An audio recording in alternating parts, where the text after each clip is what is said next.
তৃণমূলের আজকে এই অবস্থা, তবে এই অবস্থাটা একদিনে হয়নি। 2019-এর সময় থেকে শুরু হয়ে গিয়েছিল এই অবস্থা লেখার কাহিনী। তার কারণ দুর্নীতিটা তখন জলের মতো পরিষ্কার।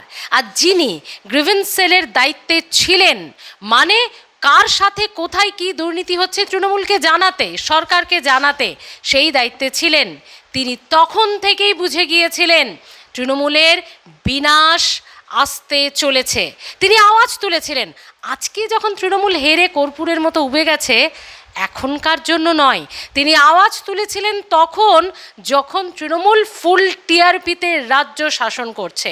তিনি বুঝতে পেরেছিলেন এটা যদি থামানো না হয়, এই পাহাড় প্রমাণ দুর্নীতি তার চোখের সামনে স্পষ্ট ছিল, এটা যদি থামানো না হয় তৃণমূল শেষ হয়ে যাবে।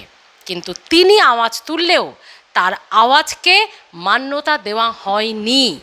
এরকমই ঘটনাগুলো জমতে জমতে আজকে এই অবস্থা। তিনি কে, কি প্রমাণ দুর্নীতি দেখেছেন, কি বুঝেছিলেন, তিনি কিভাবে আওয়াজ তুলেছিলেন, আসুন আপনাদের সঙ্গে পরিচয় করিয়ে দিই। আমাদের সঙ্গে রয়েছেন কর্নেল দীপ্তাংশু চৌধুরী। স্মৃতি, যেখান থেকে আপনি শুরু করলেন, কর্পূর আমরা জানি যদি খোলা রেখে দেয় ওটা উবে যায়। এবং একটা রাজনৈতিক দল যার কোনো আইডিওলজি নেই, এটা তো আর্থিক লেনদেনের ওপরে এই দলটা চলছিল, এবং দলটা যখন আর্থিক লেনদেন কর্পূর যখন খোলা রাখে এটা উবে যায়, আমরা প্রত্যেকে জানি, এবং দলটা উবে যাচ্ছে। এবং আজকে যারা এত বড় কথা বলছে, দেখুন তৃণমূল যেভাবে দুর্নীতিগ্রস্ত একটি দল, আপাদমস্তক, কিন্তু যে লোকগুলো এতদিন তার থেকে সুবিধা নিয়েছে, যারা কাউন্সিলর ছিল, যারা পঞ্চায়েতে ছিল অথবা জেলা পরিষদে ছিল, মন্ত্রী ছিল, এমপি ছিল, সাংসদ ছিল, বিধায়ক ছিল, তারা যখন এই অবস্থান হচ্ছিল, গত 5 বছর আগেও কেন ছাড়লো না, 10 বছর আগে ছাড়লো না? সুখেন্দু শেখর রায় তো বারবার উনি ওখানকার সাংসদ হয়েছেন রাজ্যসভার, তিনি তো জিতে আসেননি, তিনি তো সাংসদ ছিলেন রাজ্যসভার। তাহলে এই আওয়াজটা কেন তোলেনি? আমি তো দলে এদের যারা বলছে, আমি দলের মধ্যে ছিলাম, আমি কারোর নাম নিতে চাই না, কারোর আওয়াজ যখনই মিটিং হয়েছে আমরা 4-5 জন ছাড়া এই আওয়াজগুলো কিন্তু আমি কারোর মুখে শুনিনি। আজকে যাদের এই গর্জন, যাদের আওয়াজ, প্রশান্ত কিশোরের নামে প্রথম আওয়াজ, এই আইপ্যাকের নামে প্রথম আওয়াজ হলে কর্নেল দীপ্তাংশু চৌধুরী ফার্স্ট। এবং আমার সঙ্গে ডাইরেক্ট কনফ্রন্টেশন হয়েছিল মুখ্যমন্ত্রীর সামনে, এবং মুখ্যমন্ত্রীর প্রিন্সিপাল সেক্রেটারি আমার পাশে দাঁড়িয়েছিলেন। আমি নামগুলো নিচ্ছি, এবং এটা শুভেন্দুবাবু জানেন। এই এই এই প্রথম যে আওয়াজ তোলা এই দুর্নীতি 2019-এ, কারণ আমি গ্রিভেন্স অ্যান্ড মনিটরিং সেল দেখছিলাম, এই আজকে যে পুরো বাংলা অথবা ভারতবর্ষ যে দুর্নীতিগুলো দেখছে, এই দুর্নীতি কিন্তু আমার কাছে এসে গিয়েছিল যখন আমি গ্রিভেন্স অ্যান্ড মনিটরিং সেল, এটা আমি বানাই, আমার থেকে কপি করে প্রশান্ত কিশোর, ক্যামেরার সামনে বলছি, এবং দিদিকে বলো চলছিল। এবং আমি প্রথমে বলি যে দিদিকে বলো যেটা আপনারা করছেন, এটা দিদি তো একটা রাজনৈতিক দলের দিদি, এটা তো পশ্চিমবঙ্গের দিদি হতে পারে না। পশ্চিমবাংলার উনি হচ্ছেন মাননীয় মুখ্যমন্ত্রী, তো এই সরকার আর পার্টি এক করে দিচ্ছে। এটার জন্যে আমার প্রথম কথা উনি কপি করেছিলেন এই দিদিকে বলো, এবং দিদিকে বলোর মধ্যে আমি প্রথম যে আওয়াজ তুলি যে দিদি তৃণমূল কংগ্রেসে যারা তৃণমূল কংগ্রেস করে তাদের দিদি হতে পারে, যারা তৃণমূল কংগ্রেস করে না, যারা বিজেপি করছে, সিপিএম করছে, কংগ্রেস করছে, সাধারণ মানুষ, তাদের কেন দিদি হবে? তাই তো মুখ্যমন্ত্রী, তো মুখ্যমন্ত্রীকে বলো করুন। এই নিয়ে প্রথম ঝগড়া আমার সঙ্গে প্রশান্ত কিশোরের, এই নিয়ে প্রথম হয়। এবং এই যে গ্রিভেন্স, এটা আমি তৈরি করে দিয়েছিলাম জুন 2019 মাসে। একটা নতুন ডিপার্টমেন্ট হয়েছিল সিএমও অফিসে, এই ডিপার্টমেন্টে যে গ্রিভেন্স আসা শুরু হয়েছিল, যেটা আপনারা 2021-এর পর থেকে আজ পর্যন্ত দেখছেন, তখন এসেছিল 2019-এ। সে পার্থ চট্টোপাধ্যায় হোক, যে কোনো লোক হোক, তাদের যে এই যে খাতা আজকে খুলেছে 2021-এর পর, এই খাতা আমি প্রথমে ভেতরে খুলেছিলাম 2019-এ, কিন্তু সেটা গ্রাহ্য করা হয়নি। এবং আরও অনেক ঘটনা আছে, হয়তো আজকে সেটা বলার দিন নয়, এরম আরও ঘটনা ঘটেছে, এই আওয়াজ তুলেছে। এবং সেদিনও আজকে মাননীয় মুখ্যমন্ত্রী শুভেন্দু অধিকারী কিন্তু আমার সাথে দাঁড়িয়েছিল, আমার পাশে দাঁড়িয়েছিল।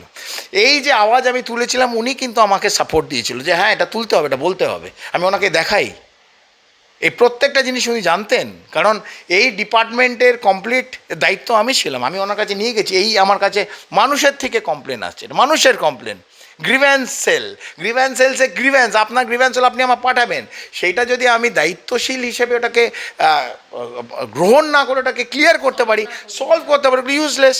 তো উনি কিন্তু সেই প্রথম দিন থেকে আওয়াজ তুলেছিলেন এবং এর পাশে দাঁড়িয়েছিলেন। অনেকে বলে উনি ওনার কথা ভাইপোর নিচে চাকরি মানে থাকবেন না, অথবা ওনাকে উপমুখ্যমন্ত্রী করে, সব মিথ্যে, কমপ্লিট ফলস। শুভেন্দু অধিকারীর যে ন্যারেটিভটা বলা হচ্ছিল যে এই কারণেই তিনি ছাড়লেন, উনি ছেড়েছেন যে এই দুর্নীতির বিরুদ্ধে উনি আওয়াজ তুলেছিলেন, এই দুর্নীতির বিরুদ্ধে বলেছিলেন প্রশাসনকে আরও শক্তিশালী হতে হবে, এবং মুখ্যমন্ত্রীকে বারবার বলেছিলেন যারা করছে তাদের উপর শাস্তি নিতে হবে অথবা বার করে দিতে হবে দল থেকে। এইটা কেউ মানেনি, এবং মাননীয় মুখ্যমন্ত্রী শুভেন্দু অধিকারী তখন এই আওয়াজ তোলার জন্যে প্রথম তার ক্ল্যাশ লাগে।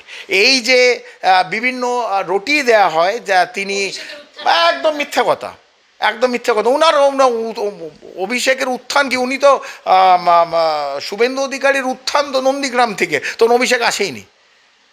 2008-9-7 থেকে ওনার উত্থান, এবং যেভাবে তৃণমূল কংগ্রেসকে তাদের পরিবার দেখাশোনা করেছে পূর্ব মেদিনীপুরে, তখন একত্রিত মেদিনীপুরে ছিলেন, তার বাড়িতে থাকা, তাদের হাজার হাজার কর্মীর খাওয়া দেখা, শিশির অধিকারী মশাই তাদের দেখাশোনা করা, এইটাকে তৃণমূল কীরম করে ভুলে গেল? এবং তখন তো অভিষেক ব্যানার্জি এই সিনে আসেননি। তো এই কমপ্লিট মিথ্যা কথা যে অভিষেক উত্থানের জন্য ওনাকে দাবিয়ে বসে, উনি 36খানা ডিপার্টমেন্ট ওনার বিভিন্ন ভাবে দেখছিল। তো মুখ্যমন্ত্রী তো ওনাকে একটা লেভেলে ভেবেছিল বলেই তো ওনাকে সমস্ত জায়গায় দিয়েছিল, এবং উনি কাজ করছিলেন। আজকে বাংলার যতটুকুনি কাজ হয়েছে, সে ট্রান্সপোর্ট বলুন, রোডওয়েজ বলুন, ইরিগেশন বলুন, সব কিছু শুভেন্দু অধিকারী সেই জায়গাটা করতে পেরেছিলেন। স্যার তার মানে এই আমার একটা কথা মাথায় আসছে, তার মানে এই যে অ্যারেস্ট হওয়ার লিস্ট, আমরা লাস্ট জাহাঙ্গীরকেও দেখলাম, এই যে অ্যারেস্ট হওয়ার লিস্ট, এবং যেখানে অনুব্রতরও নাম আছে এরকমও শোনা যাচ্ছে ভোট পরবর্তী হিংসার জন্য, তার মানে যে পাহাড় প্রমাণ দুর্নীতি আপনি 2019-এ দেখেছেন, তার মানে এই লিস্টটা আরও বাড়বে, প্রচুর অ্যারেস্ট হবে। দেখুন, আমার কাছে 10-12 দিনের পর, এটা জুন মাস, আমি যা বললাম 2019-এ এই সেল শুরু হয়েছিল, 15 দিনের মধ্যে যেভাবে কমপ্লেন পুরো বাংলা ব্যাপী আমাদের কাছে এসছিল, আমাদের দুবার সার্ভার ফেল হয়েছে, 15 দিনের মধ্যে। বেশিরভাগটা দুর্নীতি, বাকি ইন্ডিভিজুয়াল প্রবলেম আছে, রাস্তা, কল, নল, বাস চাই, আলাদা আছে, কিন্তু বেশিরভাগটা 80% অফ দ্য গ্রিভ্যান্স ওয়াজ দুর্নীতি। সো যখন এটা দেখানো হয়, তো যদি আপনার সরকারকে, আপনি সরকারে একদম উচ্চ জায়গায় বসে আছেন, আপনি ডিসিশন নেবেন, এবং আমি আপনার কর্মরত একজন কর্মী, আপনাকে দেখাই যে দুর্নীতি হয়েছে, আপনার সরকারে বিভিন্ন লোক, বিভিন্ন আমলা দুর্নীতির সঙ্গে যুক্ত, বিভিন্ন মন্ত্রী, আমি নামও নিতে পারবো এক সময়, আজকে হয়তো নেব না, তারা যুক্ত, কেউ আংটি পরছে, কাউকে সোনার এই মোটা হার পরিয়ে দিচ্ছে, সেই ছবিগুলো আমাদের কাছে আসছে, গ্রিভ্যান্স সেলে আমি দেখাচ্ছি, সেটা যদি আমার সামনে এরকম ছিঁড়ে ফেলে দেওয়া হয়, তার মানে সেগুলোকে আরও অ্যালাউ করছে। এই দুর্নীতিকে অ্যালাউ করা হলো 2019 থেকে, তারপর তো একবার এটাকে ক্র্যাক করলো 2021-এ। বিজেপি চলে আসা উচিত ছিল, সামহাও আসেনি, 2026-এ এসছে, better late than never. But এই যেভাবে এখন দেখুন, আমাদের ট্রেজারি যেটা হচ্ছে, ভাঁড়ের মা ভবানী, পয়সা নেই, এই সরকারের অনেক ডিফিকাল্টিস, অনেক। আর কেন্দ্র তো শুধু বাংলার জন্য পয়সা ছাপিয়ে বাংলাকে পাঠিয়ে দিলে হবে না, তাদের 29টা রাজ্য দেখতে হবে। So there is a problem, আমাদের budget, there is an huge deficit, there is a problem. তো এই প্রবলেমের মধ্যে দিয়ে আস্তে আস্তে এই যে ছোট ছোট হার্ডেলগুলো ক্রস করবে, আমি নিশ্চিত, আমি যতটা মুখ্যমন্ত্রীকে চিনি, he will do wonders, and বাংলার 10 কোটি মানুষ কিন্তু আমার মনে হয় নেক্সট 5 বছর, আমরা যেটা রামরাজ্য বারবার বলি, রামরাজ্য কিন্তু পশ্চিমবাংলার জন্য অপেক্ষা করছে। Thank you sir. অর্থাৎ আপনারা বুঝতে পারলেন যে স্যারের কাছে কেন আসা। তিনি তৃণমূলের আমলে যে গ্রিভেন্স সেল, সেটার দায়িত্বে ছিলেন, এবং সেখানে কি হয়েছে, দুর্নীতির শেকড়টা কতটা গভীরে বোঝা যাচ্ছে আজকে অ্যারেস্টের সংখ্যা এবং মুখগুলো দেখে। আর এখানে শেষ নয়, সবে তো শুরু। এই লিস্টটা আরও অনেক লং, আরও অনেক দীর্ঘ চলবে। কারা কারা অ্যারেস্ট হয় এবার দেখুন, সময়ের অপেক্ষা। আজ এ পর্যন্তই। দেখতে থাকুন বেঙ্গল ভয়েস।